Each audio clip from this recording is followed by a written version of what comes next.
سورہ طور کا آغاز ہے. سورہ طور مکی ہے، ہجرت سے پہلے اس کا نزول ہوا. قرآن پاک کی ترتیب کے اعتبار سے اس کا نمبر 52 ہے اور نزول کے اعتبار سے اس کا نمبر 76 ہے. اس میں 49 آیات ہیں اور 2 رکوع ہیں. طور اس پہاڑ کو کہتے ہیں جہاں پر حضرت موسیٰ علیہ السلام نے اللہ کے کلام کو سماعت کیا. بسم اللہ الرحمن الرحیم. اللہ کے نام سے شروع جو بہت زیادہ مہربان نہایت رحم کرنے والا. والطور، طور پہاڑ کی قسم.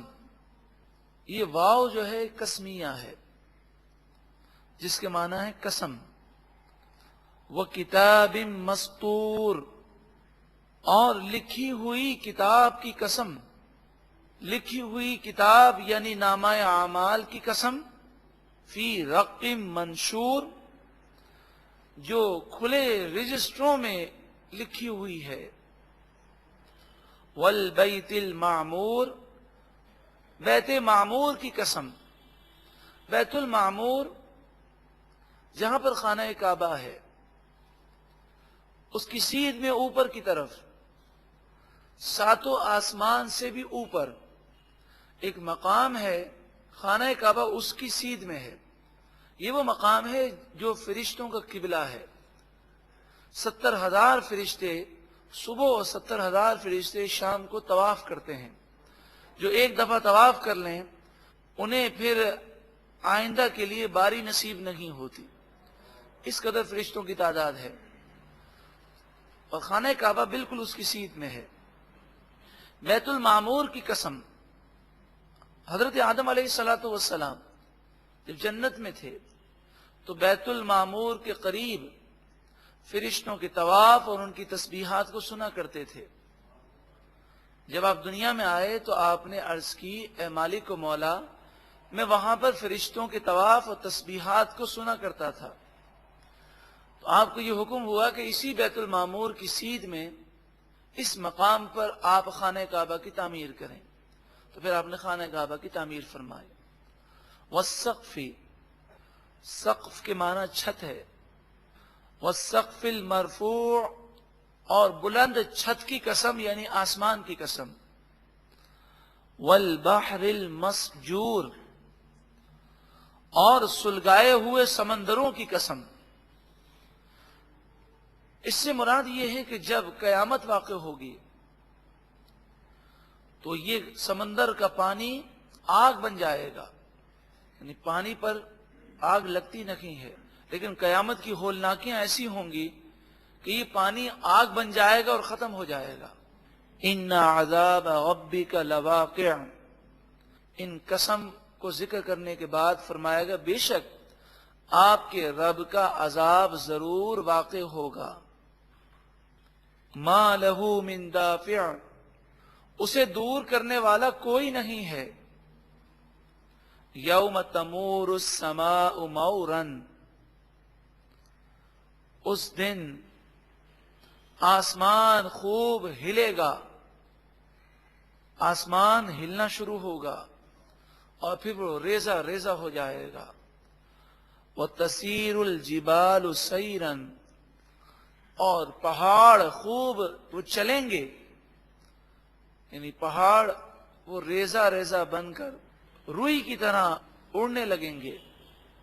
فَوَيْلٌ يَوْمَئِذٍ لِّلْمُكَذِّبِينَ، پس بربادی ہے اس قیامت کے دن جھٹلانے والوں کے لیے. جو جھٹلانے والے ہیں ان کے لیے تباہی ہے. یہ کون لوگ ہیں؟ جھٹلانے والوں سے مراد کون ہیں؟ تو فرمایا الذین هم فی خوض یلعبون، یہ وہ لوگ ہیں جو اپنے مشغلے میں کھیل کود میں پڑے ہیں، غفلت کی زندگی گزارنے والے ہیں. یوم یدعون الی نار جہنم دعا، اس قیامت کے دن جہنم کی طرف دھکے دے کر وہ دھکیلے جائیں گے. ان سے کہا جائے گا ہادہ النار التی کنتم بہا تکذبون، یہ وہ جہنم ہے جس کو تم جھٹلایا کرتے تھے، اس کی عذاب کی کبھی تم نے فکر نہ کی اور کبھی گناہوں سے بچنے کی کوشش نہ کی. افسحر ھذا، کیا پس یہ جادو ہے؟ ام انتم لا تبصرون، یا تمہیں سوچتا نہیں؟ مراد یہ ہے کہ اب تم غور کرو کہ جن باتوں کو تم جادو کہتے تھے اور تم انہیں فضول باتیں کہتے تھے، وہ جہنم سامنے ہے. اب سوچو کہ کہیں ایسا تو نہیں کہ تمہاری نگاہوں کا دھوکہ ہو. تو اس وقت وہ کہیں گے نہیں پروردگار، آج ہماری آنکھیں کھل گئیں، واقعی ہم نے جان لیا کہ گناہ گاروں کا انجام بہت برا ہے. اصلوہا، اللہ تعالیٰ فرمائے گا تم سب جہنم میں داخل ہو جاؤ. فاصبروا او لا تصبروا، پس تم صبر کرو یا نہ کرو. سواء علیکم، تم پر سب برابر ہے. جہنم میں صبر کرو یا نہ کرو، اب تمہیں جہنم سے نہیں نکلنا. لیکن جہنم کے عذاب پر صبر نہیں ہو سکے گا. وہ اس قدر شدید عذاب ہوگا جس کی شدت کو ہم سمجھ ہی نہیں سکتے. صرف اس حدیث کو بار بار اپنے ذہن میں ریپیٹ کریں کہ جہنم سوئی کی نوک کے برابر اگر کھول دی جائے تو ساری زمین اور ساری زمین میں موجود مخلوق ہلاک ہو جائے، پہاڑ پگھل جائیں، دریا خشک ہو جائیں، تو جہنم میں جو جائے گا اس کا کیا عالم ہوگا. اے مالک و مولا، ہمیں جہنم کے عذاب سے محفوظ فرما. انما تجزون ما کنتم تعملون، غور کیجئے، ما کنتم تعملون، جو تم کام کیا کرتے تھے تمہیں اسی کا بدلہ دیا جاتا ہے. آج ہم سوچ لیں ہم کون سے کام کر رہے ہیں. جو تم کام کیا کرتے تھے تمہیں اسی کا بدلہ دیا جاتا ہے. ان المتقین، بار بار متقیوں کا ذکر ہے، اللہ سے ڈرنے والے، اللہ اور اس کے رسول کے فرما بردار، گناہوں سے بچنے والے، پھر بھی رو رو کر اللہ کی بارگاہ میں معافیاں مانگنے والے، جہنم سے ڈرنے والے، اللہ کی رضا حاصل کرنے کے لیے کوششیں کرنے والے. ان المتقین فی جنات و نعیم، بے شک متقی لوگ جنتوں میں ہوں گے اور نعمتوں میں ہوں گے. فاکہین بما آتاہم ربہم، جو انہیں ان کے رب نے عطا کیا اس پر وہ خوشیاں منا رہے ہوں گے. وَوَقَاهُمْ رَبُّهُمْ عَذَابَ الْجَحِيمِ، ان کے رب نے انہیں جہنم کے عذاب سے بچا لیا. اے مالک و مولا، ان متقی لوگوں میں ہمیں بھی شامل فرما. کُلُوا وَاشْرَبُوا ہَنِیئًا بِمَا كُنتُمْ تَعْمَلُونَ، ان سے کہا جائے گا کھاؤ اور پیو، خوشیاں مناؤ، کھاؤ اور پیو اور نعمتیں حاصل کرو، اس وجہ سے کہ تم نیک اعمال کیا کرتے تھے. وہاں بھی ہے ما کنتم تعملون، اور یہاں بھی ہے بما کنتم تعملون. عمل پر زور دیا گیا. ہر جمعے کو ہم خطبے میں اکثر مقامات پر سنتے ہیں، البر لا یبلا والذنب لا ینسا والدیان لا یموت. نیکی ضائع نہ ہوگی، گناہ بھولا نہ جائے گا، بدلہ دینے والا ہمیشہ ہمیشہ رہنے والا ہے. اعمل ما شئت کما تدین تدان، جیسا کرنا ہے کر لے، آخر کار جیسی کرنی ویسی بھرنی ہے. متقین، یہ جنتی تکیہ لگائے ہوں گے، ٹیک لگائے سکون سے ہوں گے. علی سرر مصفوفہ، ایسے تختوں پر، ایسے قالینوں پر، ایسے بچھونوں پر بیٹھے ہوں گے جو قطار میں لائن سے لگے ہوں گے، جو قطار میں ہوں گے، لائن سے لگے ہوں گے. وَزَوَّجْنَاهُمْ اور ہم ان کی شادی کریں گے، ہم ان کا نکاح کریں گے، بحور عین، ایسی حوروں سے جو بڑی بڑی آنکھوں والی ہوں گے، والذین آمنوا، اور وہ لوگ جو ایمان لائے، واتبعتہم ذریتہم بایمان، اور ان کی اولاد میں سے ایسے ہیں جنہوں نے ایمان والوں کی پیروی کی ایمان میں۔ اب باپ بھی نیک ہے، اولاد بھی ایمان والی ہے، باپ بھی جنت میں گیا، اولاد بھی جنت میں گئی، بیوی بھی جنت میں گئی، ماں باپ بھی جنت میں گئے، بھائی بہن بھی جنت میں گئے، مگر ایک اعلیٰ جنت میں ہے، ایک ادنا میں ہے۔ رب العالمین کرم فرمائے گا، ایک اگر خاندان کا فرد اعلیٰ جنت میں ہے تو باقی جتنے جنت میں ہوں گے سب کو ایک ہی درجے، اعلیٰ درجے میں پہنچا دے گا۔ الحقنا بہم ذریتہم، ہم ان کی اولاد کو ان سے جنت میں ملا دیں گے۔ وما التناہم من عملہم من شیء، ہم ان کے اعمال میں کوئی کمی نہ کریں گے۔ مطلب یہ نہیں کہ سارے اگر ادنا جنت میں ہیں تو جو اعلیٰ میں ہے اس کو نیچے لایا جائے، بلکہ جو اعلیٰ ہے اس کے ساتھ سب کو ملایا جائے گا۔ کل امرئ بما کسب رہین، اللہ اکبر، فرمایا ہر آدمی، کل امرئ بما کسب رہین، رہین کے لفظی معنی ہے گرفتار، ہر آدمی اپنے اعمال میں گرفتار ہوگا، یعنی جیسی کرنی ویسی بھرنی۔ نیک آدمی جنت میں ہوگا، گناہگار جہنم میں ہوگا۔ کل امرئ بما کسب رہین، ہر آدمی جیسا اس نے کیا اس کے مطابق گرفتار ہوگا۔ یہاں تک کہ فرمایا جس کے گناہ ہوں گے وہ پسینے میں ہوگا اور پسینہ گھٹنوں تک ہوگا، اس سے زیادہ گناہگار ہوگا تو پسینہ کمر تک ہوگا، اس سے زیادہ گناہگار ہوگا تو پسینہ کندھوں تک ہوگا، اس سے زیادہ گناہگار ہوگا تو پسینوں میں ڈبکیاں کھا رہا ہوگا۔ قیامت کے میدان میں بھی جتنا زیادہ گناہگار ہوگا اتنی سزا زیادہ ہوگی۔ اسی طرح جتنا زیادہ گناہگار ہے قبر میں بھی اس کے لیے اتنی ہی زیادہ سزا ہے۔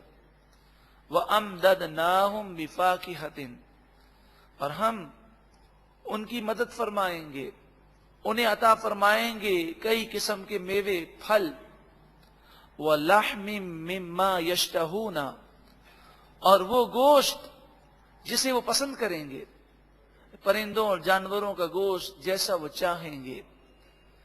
يَتَنَازَعُونَ فِيهَا كَأْسًا، اور یہ آپس میں جام کے لیے لپکیں گے، جنتی آپس میں ایک دوسرے کے ہاتھوں سے جام حاصل کریں گے، اور یہ لپکنا، ہاتھوں کا بڑھانا، یہ الفت کی فضا میں ہوگا۔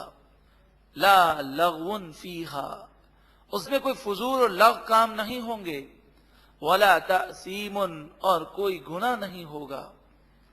وَيَطُوفُ عَلَيْهِمْ غِلْمَانٌ لَهُمْ، اور ان کے چاروں طرف خدام جو خوبصورت لڑکوں کی شکل میں ہوں گے وہ ان کے ارد گرد گھوم رہے ہوں گے۔ آپ جانتے ہیں کہ اگر آپ کسی خوبصورت مقام پر ہیں تو ہیرے جواہرات دیکھ کر انسان کی آنکھیں ٹھنڈی ہوتی ہیں، تو فرمایا کأنہم لؤلؤ مکنون، گویا کہ یہ خدام موتیوں کی طرح ہوں گے جنہیں دیکھ کر آنکھیں ٹھنڈی ہو جائیں گی۔ مکنون، ایسے صاف و شفاف موتی کی طرح ہوں گے کہ جو ابھی ابھی سی پی سے نکالا گیا ہو۔ مکنون، چھپا کر رکھا گیا، تو اگر سی پی سے نکالا جائے تو کیسا صاف و شفاف ہوتا ہے۔ ان پر زمانے کا کوئی اثر نہیں ہوگا، ہمیشہ ہمیشہ وہ اسی طرح رہیں گے۔ وَأَقْبَلَ بَعْضُهُمْ عَلَى بَعْضٍ يَتَسَاءَلُونَ، وہ ایک دوسرے کی طرف متوجہ ہو کر ایک دوسرے سے سوالات کریں گے۔ ہاں بھئی، تم دنیا میں کیا عمل کرتے تھے، تم کیسے زندگی گزارتے تھے؟ کوئی کہے گا تم تو گناہگار تھے، پھر تمہاری زندگی میں انقلاب کیسے آیا، تم پر یہ کرم الہی کیسے ہوا؟ قالوا، تو آپس میں کہیں گے کہ ہم جنت میں پہنچے ایک وجہ سے، وہ ایک اہم ترین وجہ ہے، کاش ہم بھی اس پر عمل کرنے میں کامیاب ہو جائیں۔ قالوا، وہ کہیں گے، انا کنا قبل فی اہلنا مشفقین، ہم نیکیاں کرتے تھے، ہم گناہوں سے بچتے تھے، مگر اس کے باوجود ہم اپنے گھر میں، اپنے گھر والوں کے درمیان یعنی دنیا میں اس سے پہلے اللہ کے ڈر سے کانپا کرتے تھے۔ مشفقین، نیکی کرنے کے باوجود اللہ کے غضب سے اور اللہ کے عذاب سے ڈرا کرتے تھے۔ اور پھر اب جنت میں جانے کے بعد بھی یہ نہیں کہتے کہ ہم نے نیکی کی اس لیے جنت ملی۔ فمن اللہ علینا، پس اللہ نے ہم پر احسان کیا، اس نے ہمیں گناہوں سے بچا لیا اور وہ اعمال ہم سے کروا لیے جو ہمیں جنت میں لے آئے۔ کیسی عاجزی اور کیسا پیارا انداز ہے۔ نیک آدمی نیکی کر کے بھی اللہ کے عذاب سے ڈرتا ہے، اور گناہگار گناہ کر کے بھی اللہ کے عذاب کا خوف نہیں رکھتا۔ یہ فرق ہے نیک اور بد میں۔ وَبَقَانَا عَذَابَ السَّمُومِ، اور اللہ نے ہمیں گرم ہوا کے عذاب سے بچا لیا۔ سموم لو کو کہتے ہیں جو گرمیوں میں چلتی ہے۔ جہنم کی ہوا اس قدر گرم ہے کہ دنیا کی کوئی آگ اس ہوا کا مقابلہ نہیں کر سکتی۔ اِنَّا كُنَّا مِن قَبْلُ، بے شک ہم اس سے پہلے، ندعوہ، اللہ کی عبادت کرتے تھے، اسے یاد کرتے تھے۔ انہ هو البر الرحیم، بے شک وہی بر ہے یعنی احسان کرنے والا ہے، رحیم ہے، مہربان ہے، اس نے ہم پر احسان کیا اور ہمیں نیکی کا صلہ عطا فرمایا۔ اے مالک و مولا، ایسی پاکیزہ زندگی ہمیں بھی گزارنے کی توفیق عطا فرما۔ اب یہ فرمایا جا رہا ہے کہ اے محبوب، آپ کا پیغام بالکل درست ہے، آپ تبلیغ دین کے فرائض بالکل صحیح ادا فرما رہے ہیں، تو آپ کافروں کی باتوں کی پرواہ نہ کریں۔ یہ آپ کو کاہن اور مجنون کہتے ہیں، نعوذ باللہ من ذالک، لیکن حقیقت یہ ہے کہ نہ آپ کاہن ہیں نہ مجنون ہیں، بلکہ آپ تو اللہ کے محبوب رسول ہیں۔ فذکر، پس محبوب آپ نصیحت کیجئے اور آپ ان لوگوں کی باتوں کی پرواہ نہ کریں۔ فما انت بنعمت ربک بکاہن ولا مجنون، پس آپ اپنے رب کی نعمت کے صدقے میں نہ تو کاہن ہے نہ تو مجنون ہیں، آپ تو عظیم الشان رسول ہیں۔ ام یقولون شاعر، یا وہ یہ کہتے ہیں کہ آپ شاعر ہیں۔ نتربص به ریب المنون، اور وہ کہتے ہیں نتربص، ہمیں انتظار ہے ان پر حوادث زمانہ کا۔ ریب المنون، حوادث زمانہ سے مراد یہ ہے کہ یہ کافر کہتے تھے جس طرح ایک شاعر ہوتا ہے، اس کے کلام کی شہرت ہوتی ہے، پھر ایک نہ ایک دن حوادث زمانہ کی وجہ سے وہ مر جاتا ہے، پھر آہستہ آہستہ اس کی شہرت ختم ہو جاتی ہے۔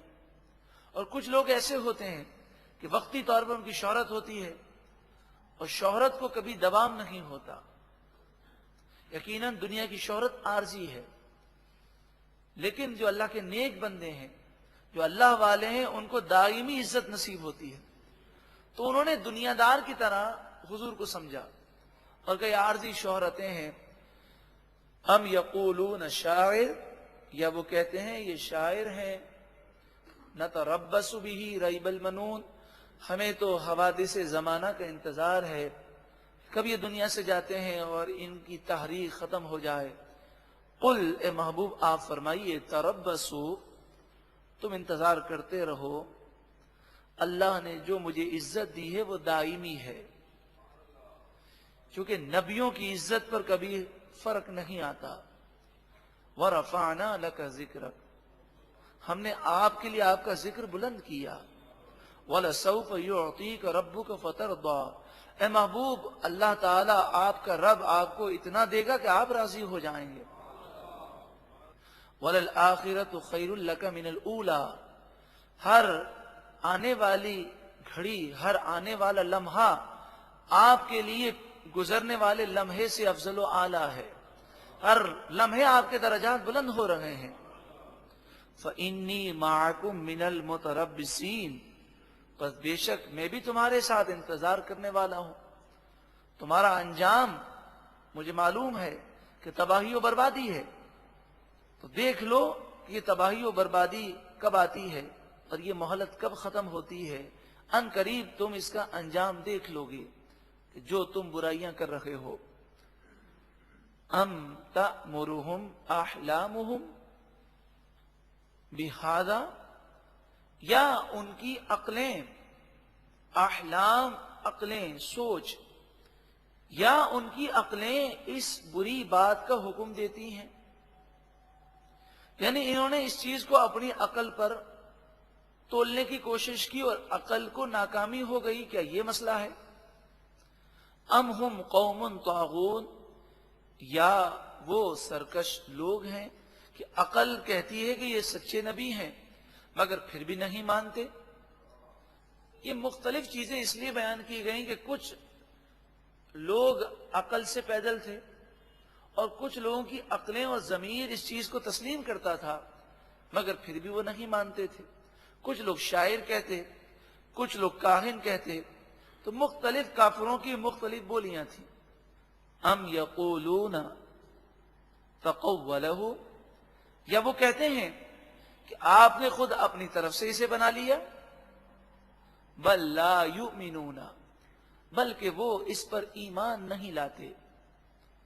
فَلْيَأْتُوا بِحَدِيثٍ مِثْلِهِ إِن كَانُوا صَادِقِينَ، اگر وہ سچے ہیں تو اس قرآن جیسی ایک بات، ایک آیت تو لے کر آئیں. اگر تم یہ کہتے ہو کہ یہ قرآن حضور نے خود بنایا ہے، ان کانوا صادقین، اگر تم اپنے دعوے میں سچے ہو تو تم سارے مل کر قرآن جیسی ایک آیت بنا کے دکھاؤ. جب تم نہیں بنا سکتے تو پھر مان لو کہ یہ اللہ کا کلام ہے. ام خلقوا من غیر شیء، کیا اللہ کے علاوہ کسی اور نے انہیں پیدا کیا؟ یہ نطفے سے بنے ہیں، کیا نطفے کے علاوہ کسی اور چیز سے بنائے گئے ہیں؟ کس بات پر غرور ہے انہیں؟ ام ہم الخالقون، یا وہ خود اپنے خالق ہیں، خود اپنے آپ کو پیدا کرنے والے ہیں. ام خلقوا السماوات والارض، یا انہوں نے آسمان و زمین کو بنایا ہے. کس بات پر انہیں غرور ہے؟ بل لا یوقنون، بلکہ وہ یقین ہی نہیں رکھتے. ام عندہم خزائن ربک، کیا ان کے پاس آپ کے رب کے خزانے ہیں کہ انہوں نے قبضہ کر لیا ہو، اب وہ اس کے مالک ایسے ہو گئے ہوں کہ وہ اللہ تعالیٰ سے انہوں نے چھین لیا ہو؟ کس بات کا غرور ہے؟ جب یہ بے بس ہیں تو اللہ کے غضب سے کیوں نہیں ڈرتے؟ ام ہم المسیطرون، یا وہ حاکم اعلیٰ ہیں کہ اللہ سے بڑھ کر اختیار رکھتے ہیں. یعنی غرور و تکبر کی مذمت ہے. انسان گناہ کیوں کرتا ہے جبکہ اس کے قابو میں کوئی چیز نہیں؟ وہ زندگی چاہتا ہے لیکن موت جب آئے گی تو وہ موت سے بچ نہیں سکے گا. وہ تندرستی چاہتا ہے لیکن جب اللہ تعالیٰ بیماری کو نازل کرے تو وہ بیماری کو روک نہیں سکتا. تو پھر اللہ کی بارگاہ میں جھکتا کیوں نہیں؟ ام لہم سلم، یا ان کے پاس سیڑھی ہے. سلم کے معنی سیڑھی، زینہ. یستمعون فیہ، جس میں چڑھ کر وہ آسمانوں کا کلام سنتے ہیں، پھر وہاں سے غیب کی باتیں لے کر آتے ہیں، اور پھر یہ دعویٰ کر رہے ہیں کہ ہم پر کوئی عذاب نہیں آئے گا، اگر قیامت ہوئی تب بھی ہم ڈائریکٹ جنت میں جائیں گے. تو کہاں سے ان کے پاس یہ سند کیا ہے؟ کہاں سے انہوں نے سن لیا؟ کیوں ایسی من گھڑت باتیں وہ کہتے ہیں؟ فَلْيَأْتِ مُسْتَمِعُهُمْ بِسُلْطَانٍ مُبِينٍ، تو ان کا سننے والا کوئی روشن سند لائے۔ تو یہ ساری باتیں فضول ہیں، اور ان کا یہ کہنا کہ اول تو ہم قیامت کے دن اٹھیں گے نہیں، اگر اٹھے اور قیامت واقعی سچی ہے تو جس طرح دنیا میں ہمیں مال ملا ہے، دنیا میں اللہ نے نعمتیں دی ہیں، تو کل بروز قیامت بھی جنت ہمارے لیے ہے۔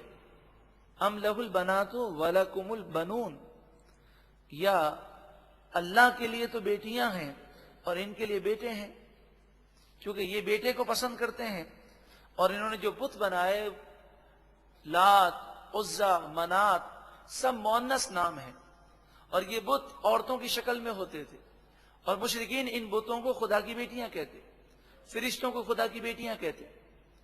فرمایا ام تسألہم اجرا، کیا اے محبوب آپ نے ان سے کوئی اجرت مانگی ہے کہ تم اسلام لے آؤ گے تو پھر تم مجھے اتنا انعام دینا اور ماہانہ مجھے اتنا خرچہ دینا؟ فہم من مغرم مثقلون، کہ اس کی وجہ سے وہ تاوان اور جرمانے کے بوجھ میں دبے ہوئے ہیں۔ یعنی وہ اسلام کیا اس لیے نہیں لاتے کہ اسلام لائیں گے تو پھر اسلام لانے کی وجہ سے حضور کو ماہوار دینا ہوگا؟ ایسی بات تو نہیں۔ تو یہ سوال کے انداز میں سمجھایا گیا، ہر سوال کے جواب میں یہی ہے، مثلا اس سوال کے جواب میں نہیں، ایسی تو کوئی بات نہیں۔ جب ایسی کوئی بات نہیں تو اسلام لانے میں تمہارا بھلا ہے، تم لاتے کیوں نہیں ہو؟ نیکی کرنے میں تمہارا بھلا ہے، اگر زکوٰۃ میں تم 2.5% بھی دیتے ہو تو قرآن و حدیث کے مطابق 1 روپیہ اللہ کی راہ میں دیں تو اللہ تعالیٰ دنیا میں 10 عطا فرماتا ہے۔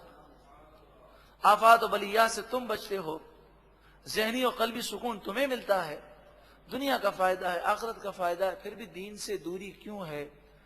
ام عندہم الغیب، کیا ان کافروں کے پاس غیب ہے؟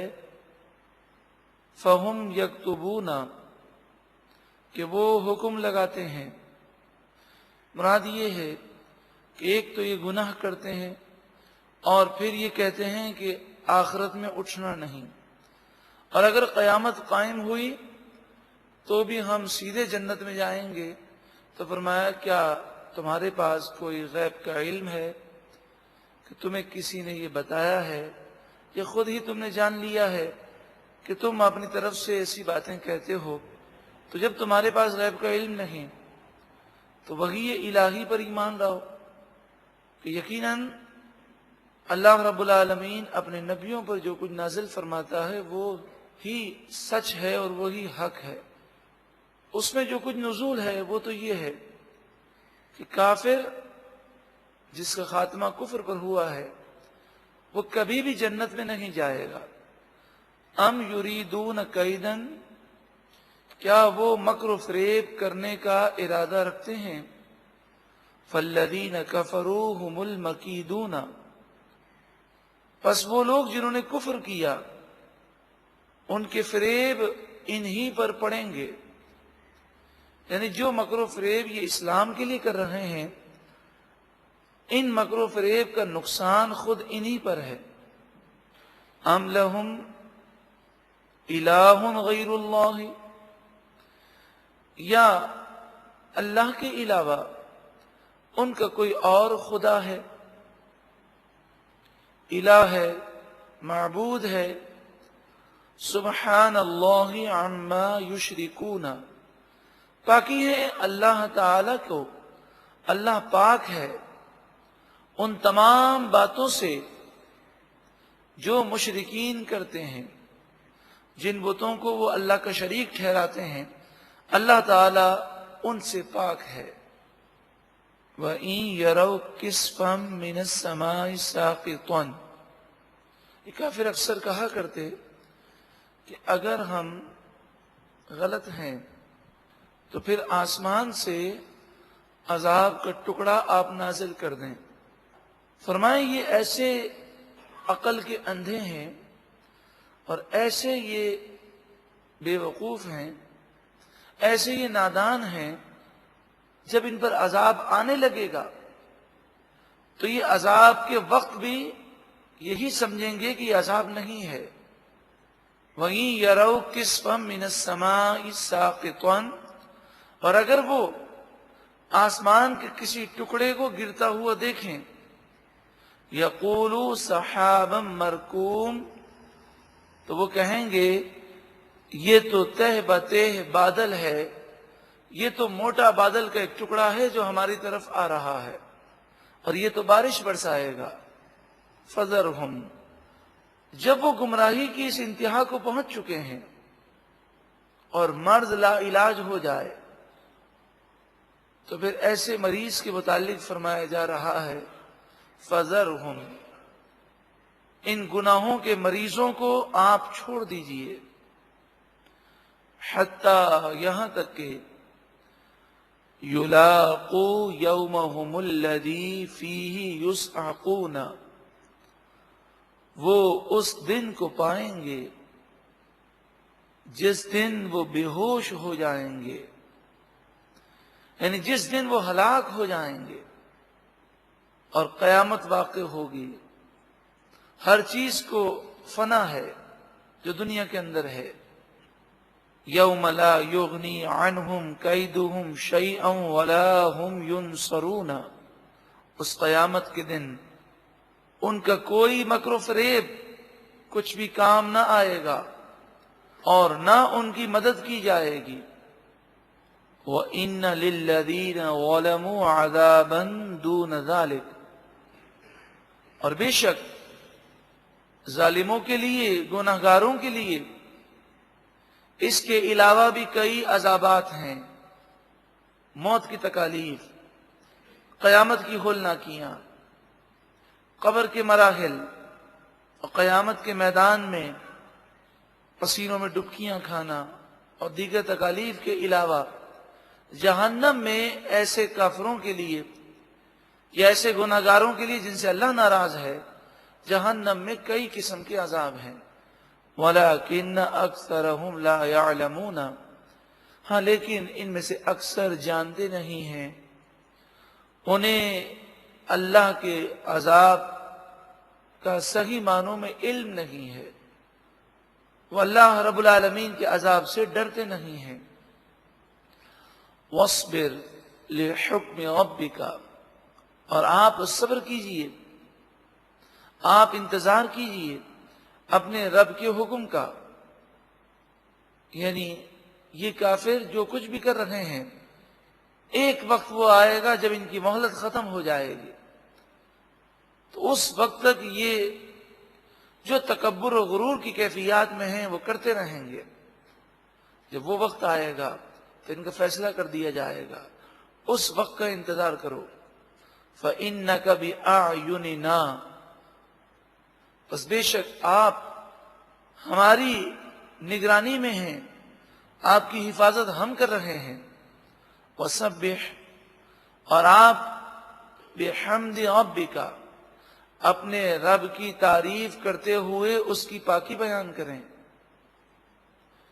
حِينَ تَقُومُ، جب آپ کھڑے ہوں، یعنی نیند سے بیدار ہوں، کسی مجلس سے کھڑے ہوں، مراد یہ کہ ہر وقت اللہ تعالیٰ کا ذکر کریں، اس کی حمد کریں اور اس کی تسبیح بیان کریں۔ وَمِنَ اللَّيْلِ فَسَبِّحْهُ، اور رات کے کچھ حصوں میں آپ اللہ کی پاکی بیان کریں، عبادت کریں۔